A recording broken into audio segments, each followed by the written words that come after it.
Poverty reduction through programs which promote community participation and empowerment with a focus on skills training and capacity building. One of the biggest poverty-related issues is low-income people lacking the skills and knowledge to obtain better-paying jobs. According to data gathered from 92 countries by UNICEF and the Education Commission, only 26% of youth aged 15 to 24 are on track to have skills needed for employment. On top of that, 45% of Americans receiving government assistance report that lacking a license or credential prevented themselves or someone they knew from getting a job. Additionally, a Goodwill poll reported that 66% of job seekers reported the need for more training or skills to achieve the job they want. In 2025, 11.5 million jobs were unfulfilled in the United States. According to the International Labor Organization, skills mismatch is the discrepancy between the skills that are sought by employers and the skills that are possessed by individuals. Following this definition and the statistics above, there seems to be a clear association between skills mismatch and high unemployment rates. Some government programs exist to help low-income individuals gain skills needed for jobs. However, many Americans are skeptical of the government and its programs to end poverty. Nonprofit organizations also exist to help train people for potential jobs. However, there may not be much buy-in from the community without trust in the organization. Therefore, community participation within community intervention programs, as well as job skill training, is shown to have significant impacts on poverty. When communities buy into poverty reduction programs, whether they are government funded or via nonprofit organizations, there is a better participation in the programs. Some of these programs teach life skills to the community members so they can lift themselves out of poverty. Ghana, through its National Poverty Reduction Program, created involvement through skills training to help reduce poverty. Trees Upstate is a nonprofit organization based in Greenville, South Carolina, that plants trees and gets communities involved in the process. They also offer a tree and landscape apprenticeship program to low-income individuals. These community programs seek to get people in the community involved. As seen in the Ghana study and the Trees Upstate program, community participation in community intervention programs with an emphasis on job training can result in poverty reduction. Ghana has suffered from high poverty rates, taken initiatives to reduce poverty.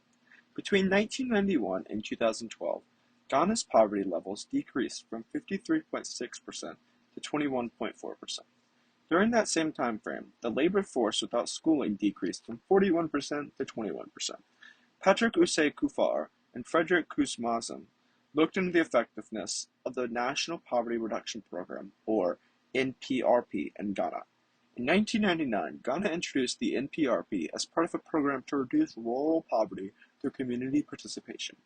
The NPRP sought community members' inputs in the various stages of program development.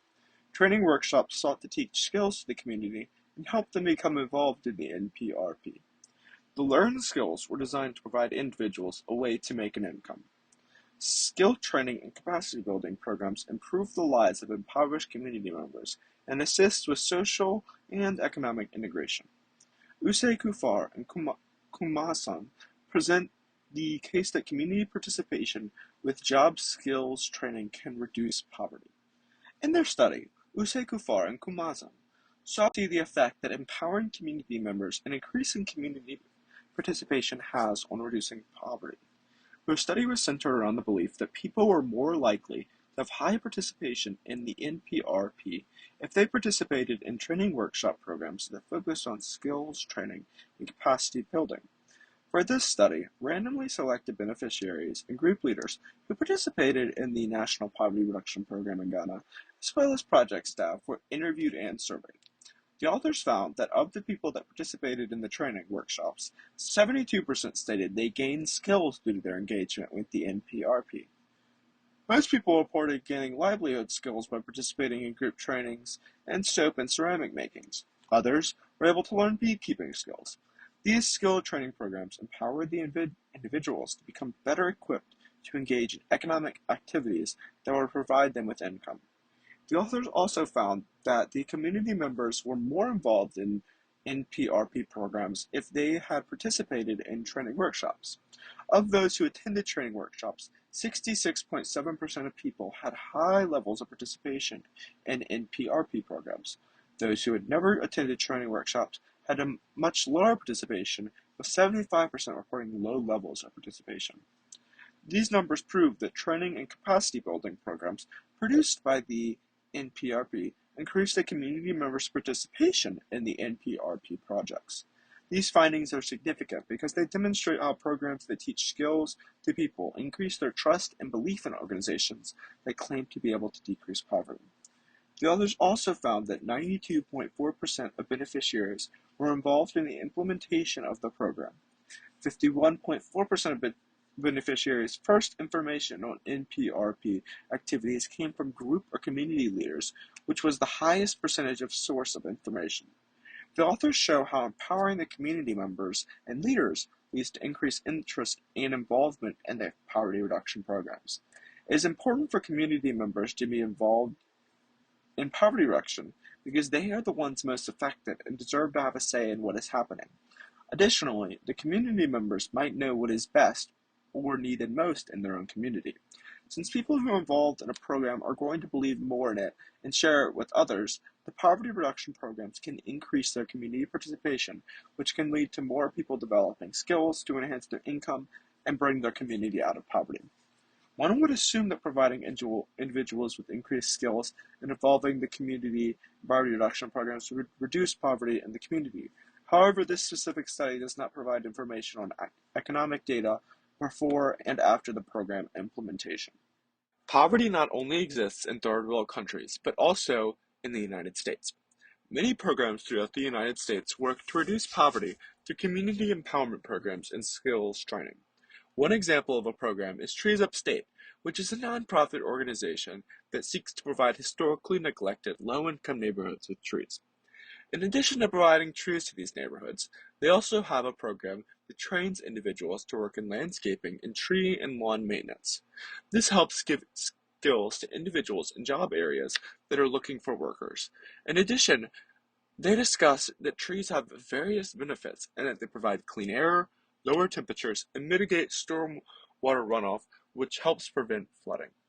Evangeline Costa, Community Outreach and Engagement Manager at Trees Upstate, explained during a phone interview how they first reach out to community leadership and explain the purpose of planting the trees in the impacted hats.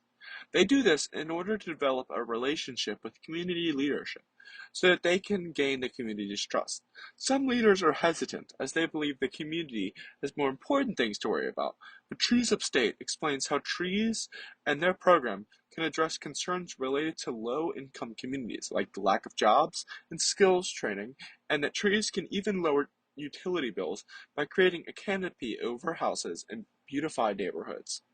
Once Trees Upstate has made their presence and goals known to the community, they begin to recruit community members to join their cause. They also work in tandem with other organizations like housing organizations. One of the most effective ways Trees Upstate is able to recruit community members is through their tree and landscape apprenticeship program. The apprenticeship program was developed after talking to employers. They realized that the biggest challenge for employers is not finding people that have the necessary skills for the job, and the apprenticeship program can help individuals gain the skills and certification to do the job. The leaders at Trees Upstate realized that high unemployment areas and unfilled jobs can be connected. Therefore, they devised their apprenticeship program to help train future employees from poor, high unemployment areas. Their apprenticeship program creates a multi-career path in that the apprentices are exposed to a variety of different jobs. Apprentices are exposed to arborists as well as landscapers and receive hands-on training. They learn lawn care, tree care, and landscaping skills. They also teach their apprentices in a classroom setting so that they can be adequately prepared to take exams for certification like the South Carolina Landscape Professional Certification. Additionally, they teach a safety course on how to avoid hazards so that they can receive OSHA 10 safety cards. They also teach them about what pesticides to use so they can receive a South Carolina pesticide applicator license. These qualities allow them to stand apart in front of potential employers. The apprentices are able to make the decision on what type of job is best for them, if any. This further promotes empowerment because the apprentices are not constrained to doing one job or even required to work in that field after their time. Instead, they are given the choice on what they want to do. Additionally, the apprenticeship is not only free, but also pays individuals, which allows those struggling to have an opportunity to participate. According to Costa, they are looking for those with an inadequate skill set due to poverty and in a low income area to get a job. She discussed how many of the people who participate do not have role models to show them what it means to have a career job or stable employment. She said many of the people who have participated have become community heroes and ambassadors because they are engaging in paid work that provides them with future opportunities. Additionally, their work of planting trees is actively benefiting their community or similar communities that have been historically discriminated against. The apprenticeship program clearly has a large impact on further gaining trust of the community for promoting their goal, which can help lead to poverty reduction. Trees Upstate does not have data on the effects of the apprenticeship program on community or individual poverty levels. One would assume that with increased skills, individuals would have opportunities for better paying jobs. This is a good area for future research. In the Ghana NPRP program, community leaders were recruited to participate and beneficiaries were offered skills training. The study showed skills training improved participation and beneficiaries received economic benefits. These programs can lead to poverty reduction. Trees Upstate seeks community leadership and members' involvement and discusses the importance of benefits of planting trees. They provide skills training through their apprenticeship program that allows community members to obtain better paying jobs. Job skills training with community participation is an important issue to reduce poverty, and further research with data collection is necessary. Job skill mismatch can also occur when individuals are overqualified for their current job position or jobs they seek due to a lack of those job openings. This paper focused on individuals in communities which lacked skills for jobs and how that related to poverty. However, further study could include overqualified as well as underqualified individuals seeking jobs and its effect on poverty.